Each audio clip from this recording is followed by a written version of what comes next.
Welcome to the Point of Medicine podcast, brought to you by LearnNeuralTherapy.com. Doctors Ann Hill and Alana Gurvich team up to take a deep dive into the art and science of healing. This podcast explores cutting-edge approaches to the autonomic nervous system and its role in organizing fascia for optimal health. Each episode features conversations with leading clinicians who are pushing the boundaries of medicine, uncovering new insights, and transforming patient care. Join us as we bridge tradition and innovation to expand what's possible in modern healing. Just a reminder, this podcast is for educational and entertainment purposes only and not intended as medical advice. Please consult your healthcare provider before making any changes to your healthcare plan. Join us and let's jump into the next episode. Hi, everyone. We are here again today with another exciting neural therapy podcast. And we have with us today Dr. Richard Nahas, and we're really excited to have him. I'm going to let him introduce more about who he is, but just very briefly, he is currently the president of the North American Academy of Neural Therapy. And he also teaches neural therapy techniques and ways of finding interference fields, which we're really excited to talk about today. So, Richard, please take off and let us know who you are and how you got here. Who am I? Big question. And why are we here? One thing I know is that I'm a doctor and a teacher and a healer, and that all of those roles are connected to neural therapy.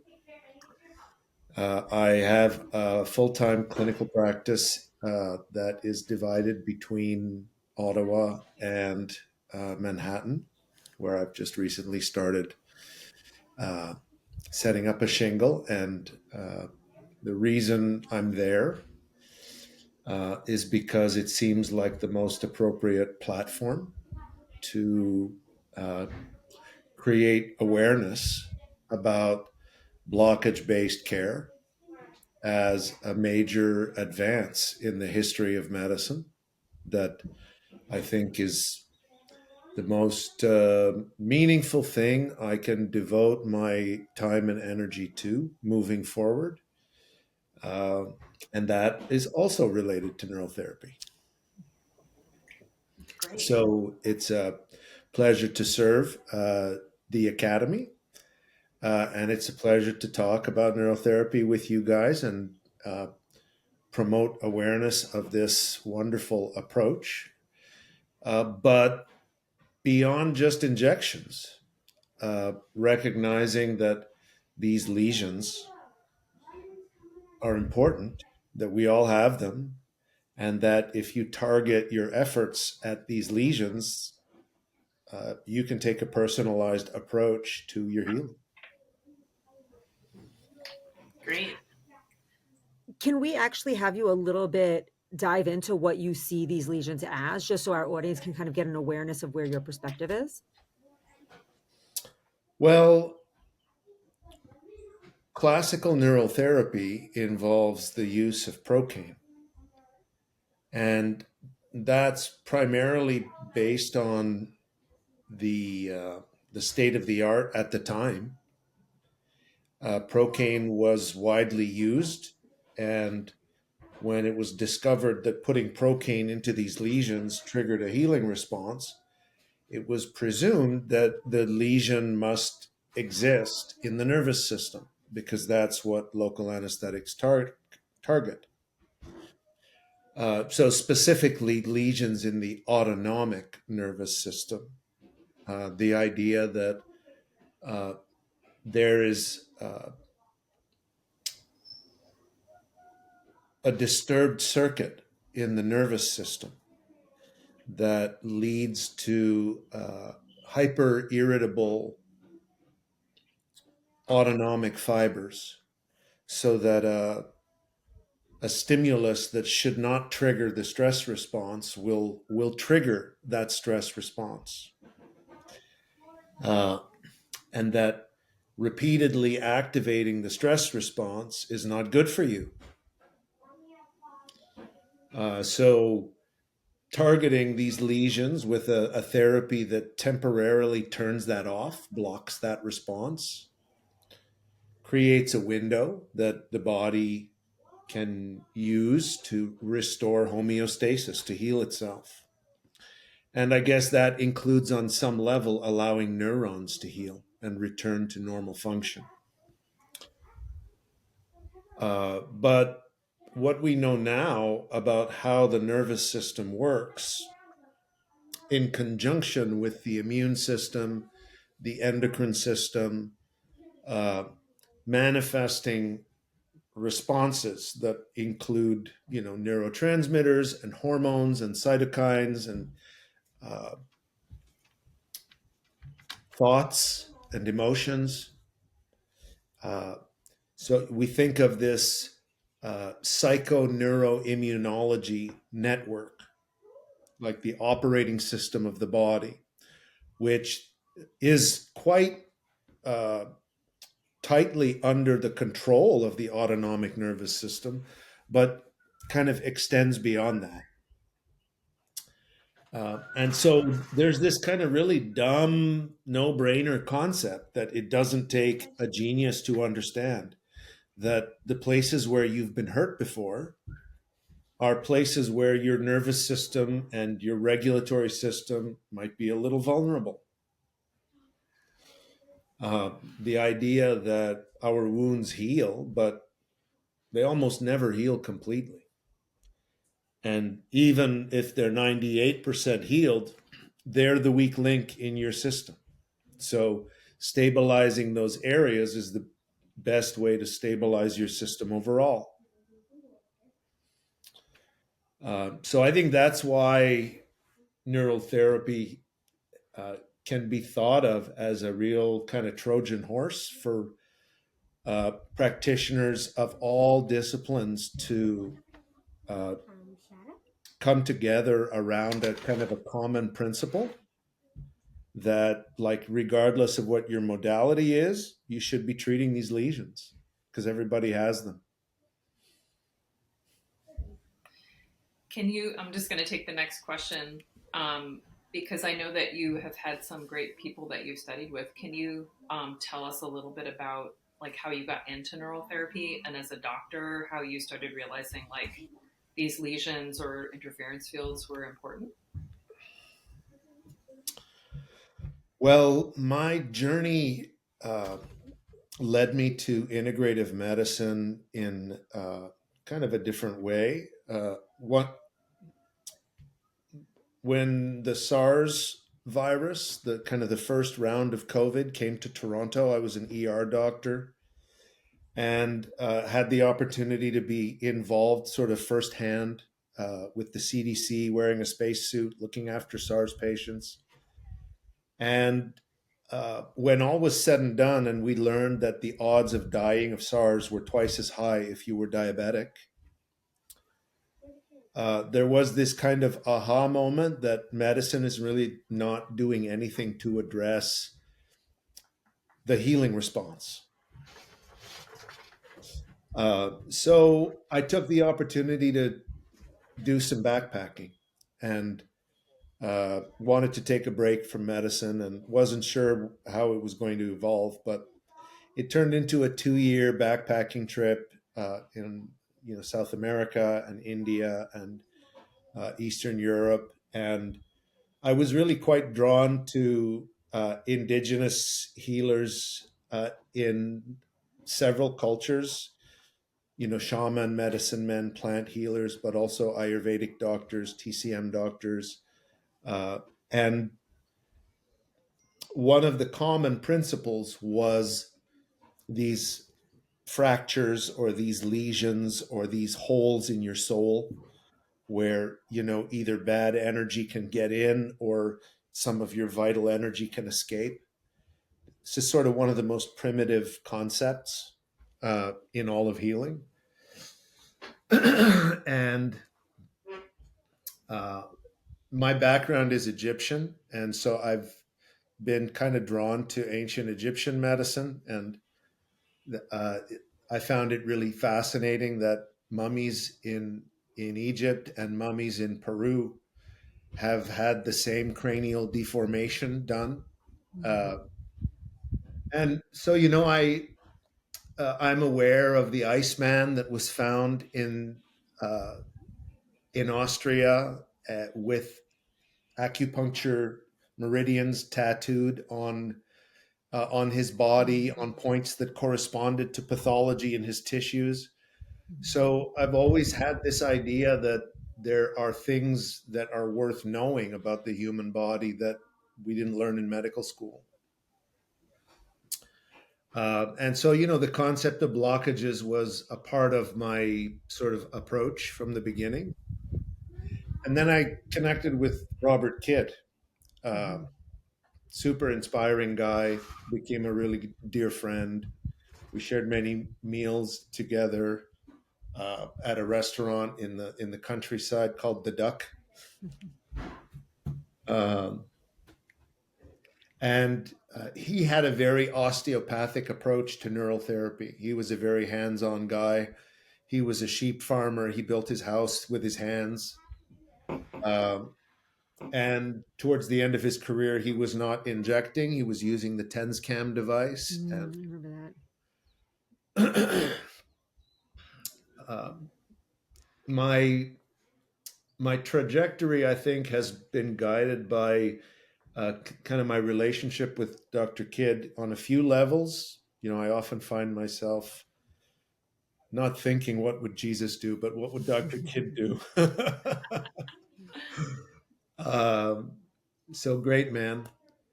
But also, I think just feeling a sense of commitment to neural therapy and wanting to carry that work on uh, makes me feel good. Can you give us a case story where you it just convinced you that neural therapy was going to be the trajectory that you took? Because as a physician, we have so many options on what tools we use. Can you give us an example or a case story that tells us why you chose neural therapy?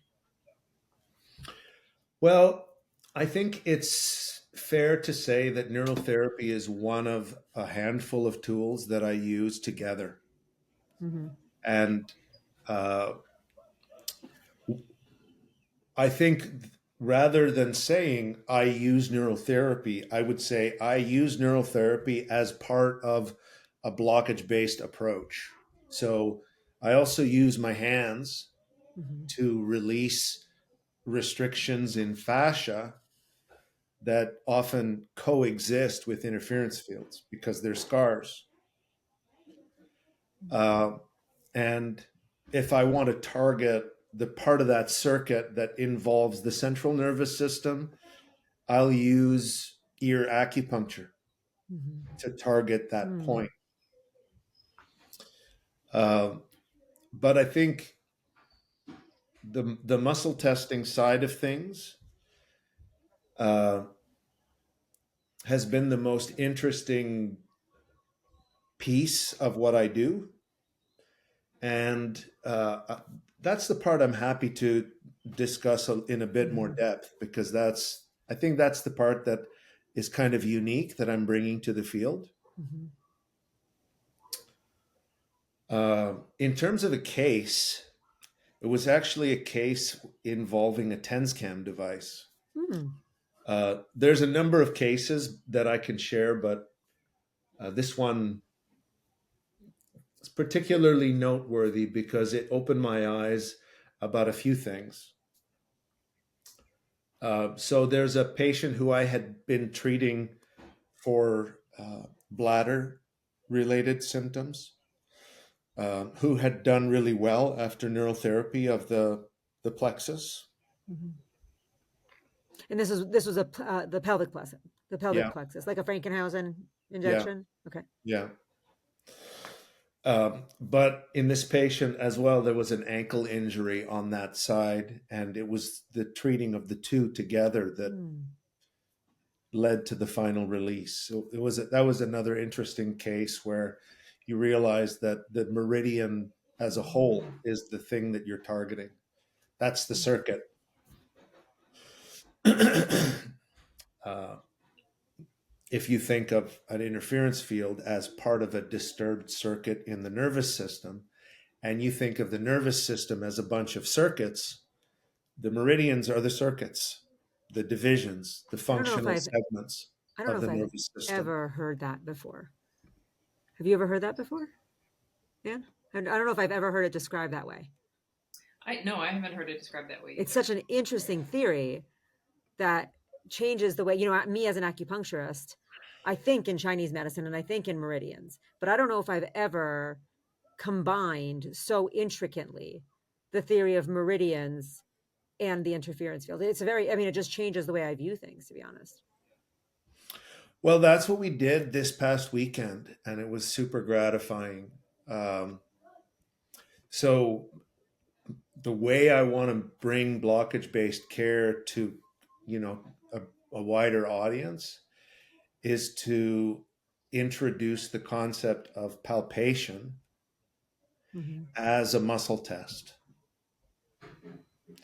So, you start with muscle testing because if you introduce a stimulus that triggers a stress response, you observe a change in muscle strength. So, whether it's therapy localization or holding a vial or some other maneuver, something that creates a shift in the nervous system elicits a change in muscle strength. And so there's this whole other group of practitioners who do auricular medicine using the Nogier pulse response. Basically, that's another manifestation of the same stress response. When you trigger the stress response in the patient, you observe a change in the intensity of the pulse, like the amplitude of the waveform changes. Sometimes increases, sometimes decreases, but it changes. And then you have this other group of people who, for like 50 years, have been using EAV testing, Vega testing. Why? Because any stimulus that triggers a stress response also causes a change in the nerves that regulate sweat production in chloride receptors in skin. And that causes a change in skin conductivity that is the basis of the lie detector test, the polygraph, as well as EAV testing. So these are all different changes that you can see in the body when you trigger a stress response. So what I've observed with my clinical practice, and my practice is kind of unique. I'm injecting all day, every day. I work through the healthcare system, and I'm now able to use palpation to identify sensitized nerves. You have a patient with fibromyalgia, chronic pain, it hurts everywhere. Where do you begin? How do you identify the places that require treatment? So it turns out that light touch, like a very gentle light touch, will stimulate a response in skin that is palpable if you're paying attention. And any person can learn to feel this. And it's a novel physical examination technique that I think hopefully deserves validation and maybe publication down the road. That's the path I'd like to take with this. But the idea that you can teach a group of people to feel this and use it in a 2-day workshop was, I had my fingers crossed, but it was super rewarding. We started with the idea that we begin on ourselves. So day one, we are using postures to create tension in long chains of fascia in ourselves. And we're using movement and breath and touch and awareness to identify points of tension in our own tissues.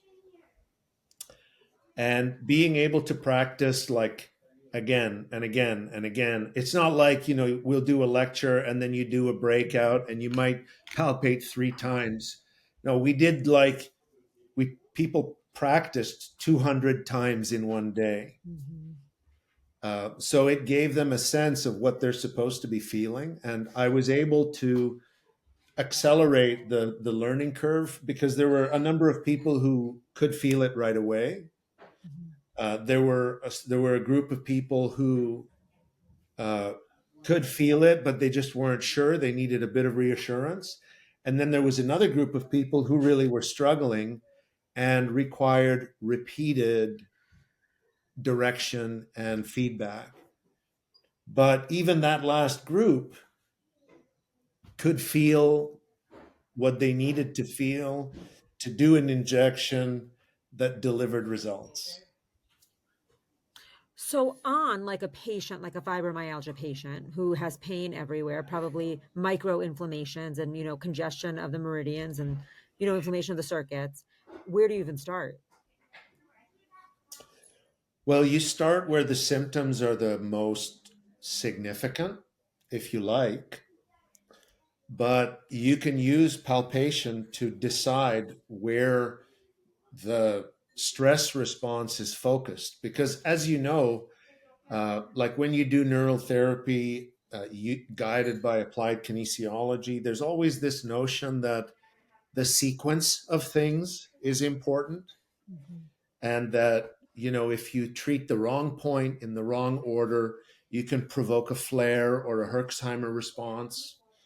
The idea that the meridian system is constricted as a whole, and at any given moment, the point where it's most constricted will shift. So you treat a spot, tension will shift somewhere else. So you develop a comfort level where you scan a whole extremity, and you can scan a whole patient in 5 seconds, and essentially, very quickly localize points that need treatment. And you can do uh, a regional approach. If someone comes in for knee pain or pelvic pain, you can start with the scars that you would treat as a neural therapist. And then once you know how to use palpation, you can just add whichever chains feel constricted by that lesion. You may end up finding something in the head that opens up the pelvis. And if you can learn to use touch to feel that cutaneous response, medicine just gets way easier. Really, I think I'm excited to share this with whoever wants to learn it, and I think it's super cool. But I'm biased.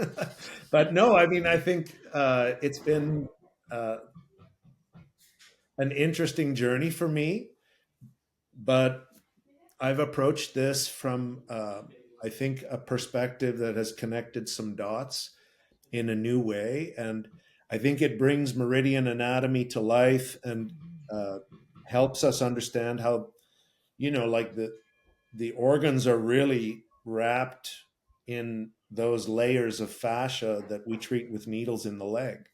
So this is all really things pulling on things. And when you learn to feel the tension travel from the ulnar wrist to the actual fascia of the intestine, you understand why it's called the small intestine.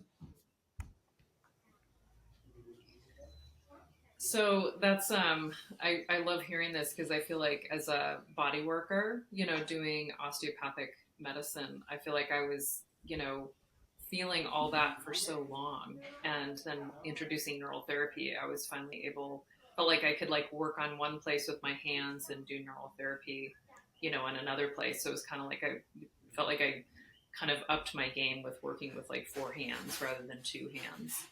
But I've also been teaching cranial for like 20 years, and it's such like a huge system, you know. And I think so. I think what when I've seen you do your palpation techniques, it just seems like it brings it down to such like um, a much easier system to approach, you know, rather than going into like learning to do this and do that and do this and like, you know, like do level work up to, you know, level 592 and in the osteopathic system. That was Um, totally the approach. yeah, Thank you so for that's saying that, because yeah, I spent a lot of time trying to figure out the essence, the principles that underlie it, so you don't have to like remember a bunch of things. So, cool. some very basic concepts like your arm is attached to one, two, three. The three is the pelvis. Your leg is also attached to head, thorax, and pelvis. Uh, your yin channels are the three channels on the front of you, and they pull in, they flex and prone. And your yang channels are the channels that extend and supinate. And so just seeing the movement of right and left, you can see how yin pulls on yang and arm pulls on leg. And I did this really interesting thing where I traced lines on paintings of Michelangelo's from the Sistine Chapel, because Michelangelo showed us this new perspective of human anatomy through his art. And the way he did that was by dissection, which was kind of banned at the time, but he got special permission to dissect bodies, like I think a couple of those other artists did. And you can tell that Michelangelo saw these lines and he totally traced these lines. And if you kind of look at the paintings, they're kind of hidden in plain sight. Uh, so I'm looking for a medical illustrator who's interested in this kind of knowledge translation project to help people see this, right? Because it's one of those things that it's profound when you see it, but it takes a bit of background and knowledge and understanding to really see it. Like if you have a background in TCM, or if you've done body work, you get it. But for the average person, it's not as accessible. But if you can see it, it makes total sense. So does that mean that you're working on a book, or is this for your classes? Um, well, I've got some slides that are enriching the learning experience for sure. Uh, I'm thinking about some kind of art project, like an exhibit that might be somewhere in New York, just to take advantage of being there. Nice. I think I'm just thinking about like the number of eyeballs, because that's the metric that matters most, right? How many minds you can open. Very cool. Um, but I think it would be great to get out to the West Coast and share this with you guys, so you can share it with your community anytime you like. I'm open to that. Wonderful. That sounds great. Yeah. Is there an injection? And I don't even know if this makes sense, but is there like some place where you generally always start? Outside, scars, we all start with scars. Is there a place where you think is like the most likely to cause that lightning reaction that we talk about with, hushed tones? Is there an injection that you just like it's like your beginning point? I wouldn't say I have an injection that's a beginning point in my practice, because uh, I have an approach that is more based on um, starting with the injections that target the syndrome, because I work within a healthcare system that expects me to take uh, a symptom-based approach where I'm treating relevant sites. Mhm. And then I will use a neural therapy approach to get the patient completely pain-free and loose.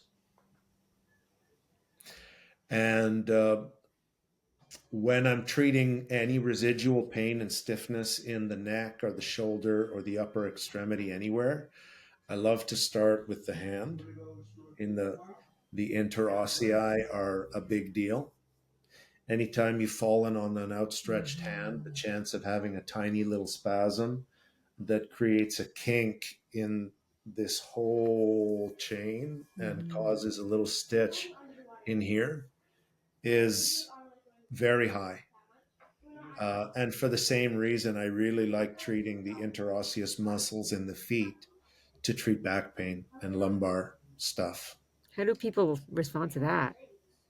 I think about you injecting my foot, and I just want to say no.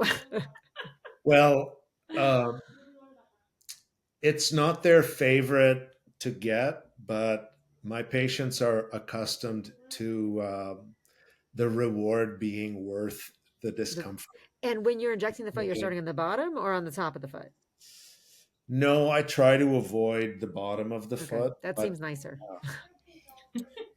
for some people, it's around an ingrown toenail. For some people who've stepped on a nail, it's spasm in the plantar fascia. For many people, it's at the base of the fifth metatarsal. There's a lot of folks who have interference fields around the lateral ankle. But if you think of the mechanism of an ankle sprain, it makes sense that the place I treat the most in the lower leg is actually that intraosseous membrane between the tibia and the fibula, either anteriorly between the bones or at an angle to the Achilles tendon. You can usually find like a very small, precise fiber that is traveling from the back of the ankle to the front on the other side. That like fracture line as they sprained that in the moment. And that's how I think of these often. It's like a fracture line that goes through soft tissue. Whether you break a bone or not, often after a sprain, you've fractured your fascia. And there's like a traceable line of tension that travels up the line of force that it really precisely reflects the angle that you were in at the moment of impact. I love that. Thank you so much. That's so helpful for me to think about it that way. Can I ask you a practical question?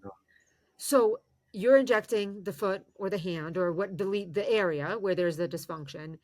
What are you using? Are you just using Procaine? And then are you using 30 gauge needles, 27 gauge needles, half inch, 1.5 inches? Like, I am almost always using 27 gauge needles that are 1.25 inch long, that's your needle of choice. That's your or soul. 30 gauge needles that are 1 inch long.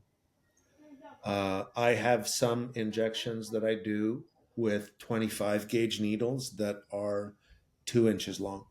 On the torso, like in the pelvis, in the Yes. meat of the low back and the glute. Mostly like around the trochanters of the hip. Yeah. Okay. And you are exclusively using Procaine. You're using lidocaine. What are you using? I have 4 or 5 different local anesthetics in my office, and every patient seems to respond best to a different drug in that family. And I have a really big push on like patient reported outcomes. And one of my projects is to try to put together a mobile platform that we can use to document our neural therapy at the point of care, so we can figure out over time together that this works better than that and this approach is better than that. But for now, patients will tell us at their next visit how long they felt great from their last treatment. And we'll see variability from one drug to the next. And usually there's one drug that their body loves, and that's what we stick with. And I'm now more keen on adding 5% dextrose to the solution. So we have, in my case, we use D50 and we titrate it down to D5 because we have pre-filled syringes with local anesthetics in them in my practice. And we're doing a study right now looking at D5 in people who've already been on stable local anesthetic therapy to see whether they report that it's better.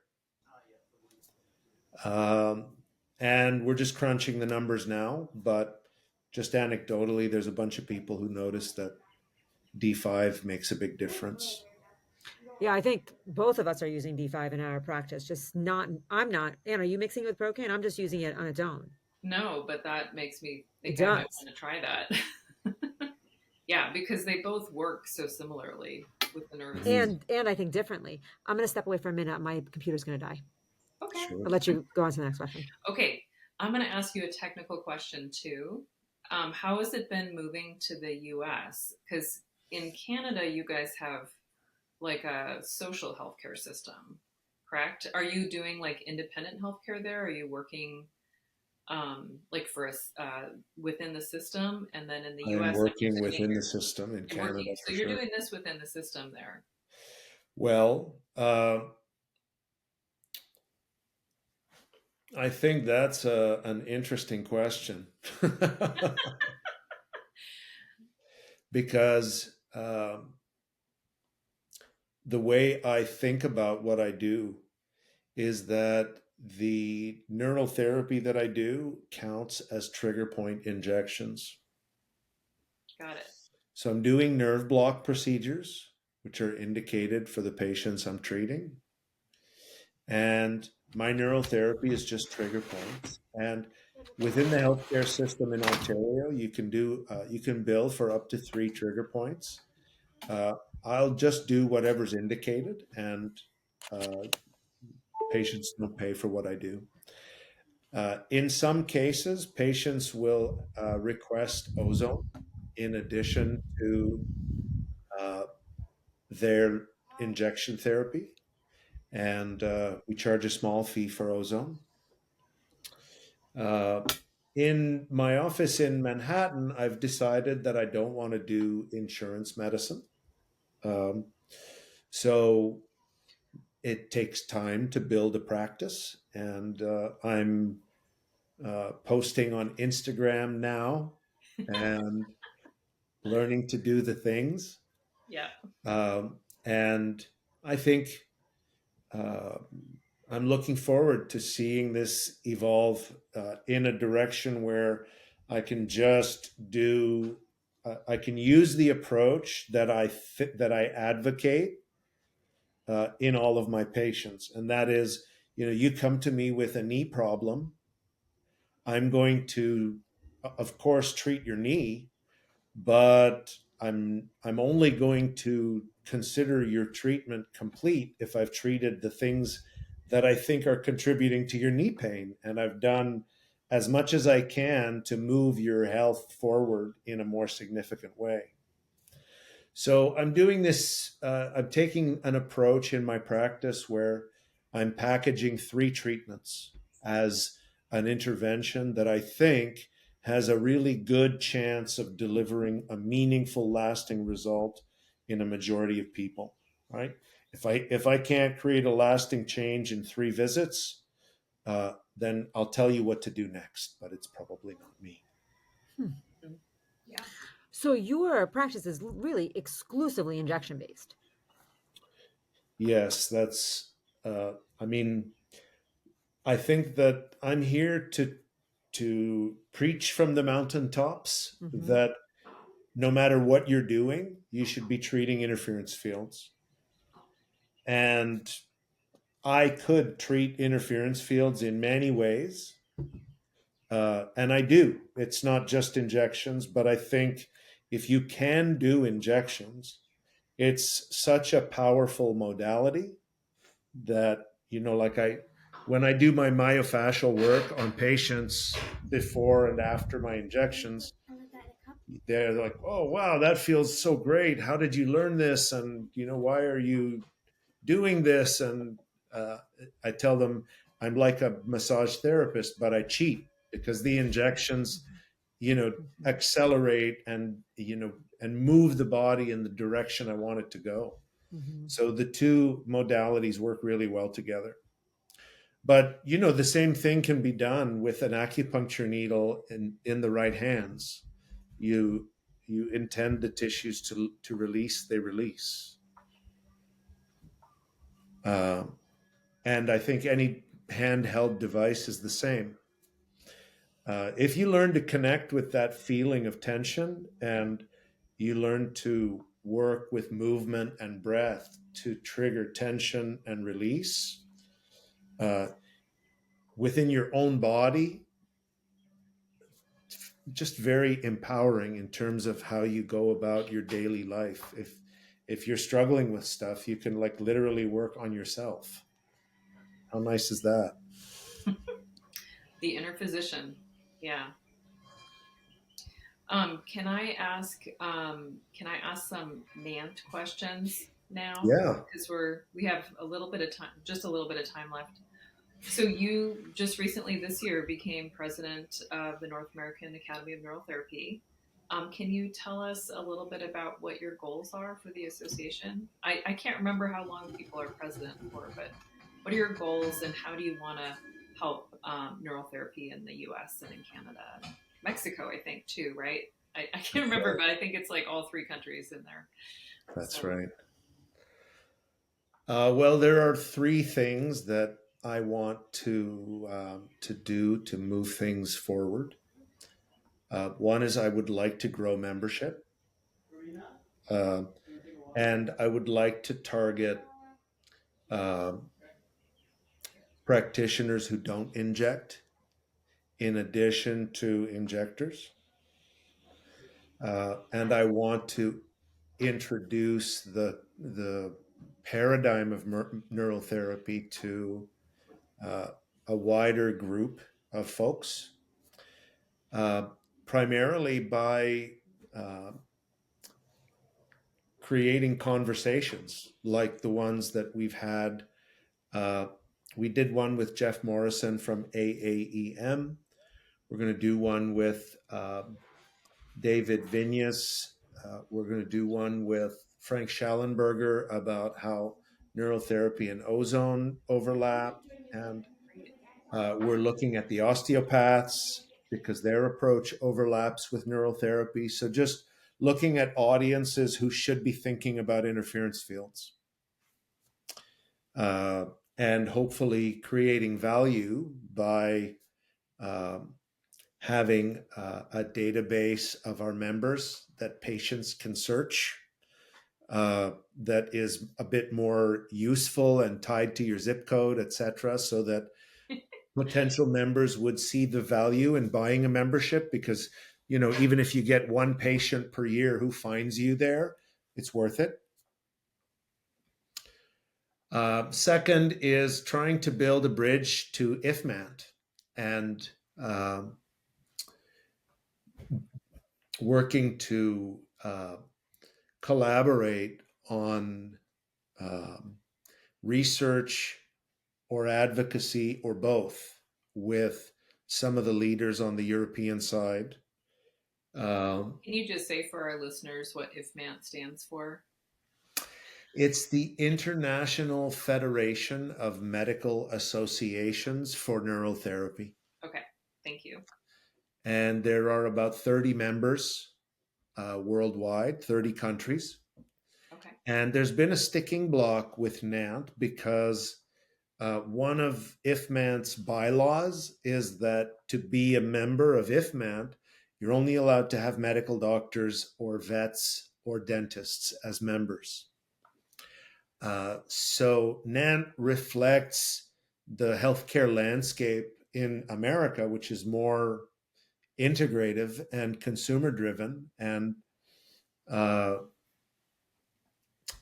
I'm trying to figure out a path to um, membership, but some initial discussions have led to interest, but in terms of next steps and sticking blocks, I think I'm looking forward to meeting some of these folks face to face in Germany in June at the centenary meeting in Mainz, which Cool. should be excellent. I'm looking Yeah. forward to that.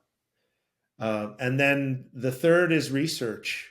And I'm exploring some potential partnerships with different institutions in the US, but I think that there's a need to validate the existence of these lesions. Biomedical science needs to know that these lesions exist. And in the same way that, to validate the germ theory, you had to do a bunch of research to meet all of Koch's postulates.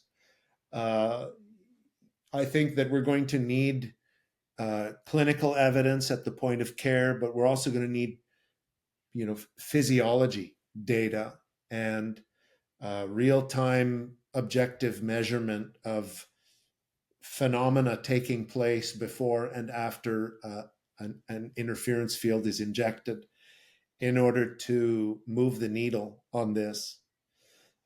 So I think I would like to at least set up a framework where decision makers and leaders in neural therapy can meet on a regular basis so that we can build like a research agenda and tackle this together. Because I think that's probably the one thing that I can bring to IFMANT is a little bit of cultural sensitivity that comes from backpacking around the world for 2 years. I've spent time in all those places that have some disagreements and different ways of seeing things, and I think we can do more together. So that, and when I'm done my presidency, which is 2 years, I think I'm probably going to be a lifer. So I'm happy to support neural therapy in whatever way I can on an ongoing basis. I think it's a unique modality, right? Absolutely. Yeah. Another question is just in regards to what you said. One of my thought processes around neural therapy is how do we even like get an objective measurement about changes or shifts? And I know that people have worked with like heart rate and things like that. Do you have any ideas? Is that kind of where you're heading with that, or are there other things that you're thinking about for how we could actually have objective measurements of how people's physiology is changing? Yeah, there's a few things I see as realistic next steps. One is pulse waveform analysis. Like the thing that you stick on your finger or that the aura is doing on the ring. Mm. So there's a lot of data there that comes from how light is scattered by the pulse. And you're able to, using pretty advanced equipment, like right now the machine costs $120,000, but you can measure the stress response in real time as a surge in the area under the curve of the pulse waveform. So that's a tool that maybe in a couple generations will be relevant at the point of care, but not quite there yet. The next one is called um, uh, shear wave elastography. It's an ultrasound measurement. So, anyone who's doing ultrasound guided injections can measure tissue tension. And it stands to reason that you could see a change in tissue tension before and after an injection. And these numbers aren't supposed to change in a person before and after treatment. So that's a really interesting modality. And then the really cool next generation is there's like an evolution in sensor technology that is informing the development of wearables, and like a bodysuit that has sensors in it can easily identify areas that are not right and uh, guide treatment. So I think, we're not talking about huge dollars when you think about something that has so fundamental and groundbreaking in its implications. If it's true that these lesions exist, and we know it is, and if it's true that treating them heals people in a way that nothing else does, and we know that that's also the case, then this is like as big as polio. We need like an army of people on this. Mm-hmm. So I'm going to try to be the flag bearer without seeming like a lunatic. Wonderful. This is great. This is taking me back to Captain Kirk and Star Trek and how they just aimed those things at people's bodies. Dr. Spock. And could, Yeah. oh, it's right here, and then I'll just put it on this other wave frequency and we'll heal you. Well, we all know those practitioners who can visually assess interference fields. Yeah. That's a thing, because that information is there. The stuff that we can perceive is 0.1% of the spectrum that surrounds us. Yeah. Cool. So we're going back to the future. Great. Well, I think palpation takes us back to our roots. Yeah, absolutely. I totally agree. It's like the deepest listening that we can do for people. And our medical system has gone the exact opposite way. And what? Our medical system has gone the exact opposite way. We're spending less time listening and feeling and more time irradiating. And so just a reminder that is medicine. Yeah. Well, I think the nice thing about neural therapy as well is that it does not detract from any other modality that's used to support the patient. It just introduces a radical concept, and that is that the neural therapy should come first, because everything else is secondary to restoring the body's ability to heal itself. Yeah. Well said. Well said. Great. One last question, just as a parting concept. What is the thing right now that is most inspiring for you? Like, what takes your breath away that is going to take our breath away? How do you see it happening? In medicine. In medicine. Not in politics.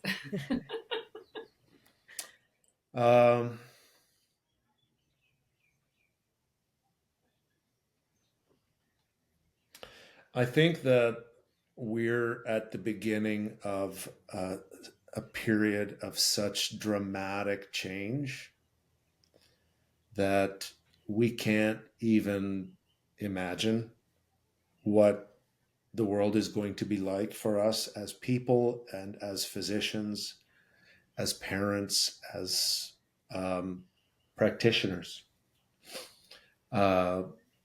in 10 years from now. So I think that the first thing I would say is that it's inspiring to be on the right side of a revolution in healthcare, and to know that the more messed up and weird things get, the more people are going to need us, and that we're doing work that is beautiful and sacred and going to be increasingly valued every year. Great. That inspires me. So thank you. Totally. Yeah. Right on. And thank you so much for your time. We really, at this point, the three of us are sitting in three very, very different time zones. And so coordinating this has been an adventure, but we appreciate you for what you do for neural therapists, what you do for American neural therapists and Canadian neural therapists, and to help us share our vision of just spreading the word about this incredible modality. So thank you. Well, I appreciate you guys for what you do too. I think it's fantastic, and I wish you all the best success. Thank you. Thanks, guys. Okay. It's Until been next fun. time. Thank you. Yeah. Thanks a lot. Enjoy. Thanks for joining us today. If you like the episode, please like and subscribe to our channel and review us on your podcast players. Also, if you think this episode is helpful to some of your friends or colleagues, please share it widely. If you are curious about learning about neural therapy or other injection techniques, check out our courses on learn.Neuraltherapy.com. We'll see you next month for our next installment of the Point of Medicine podcast.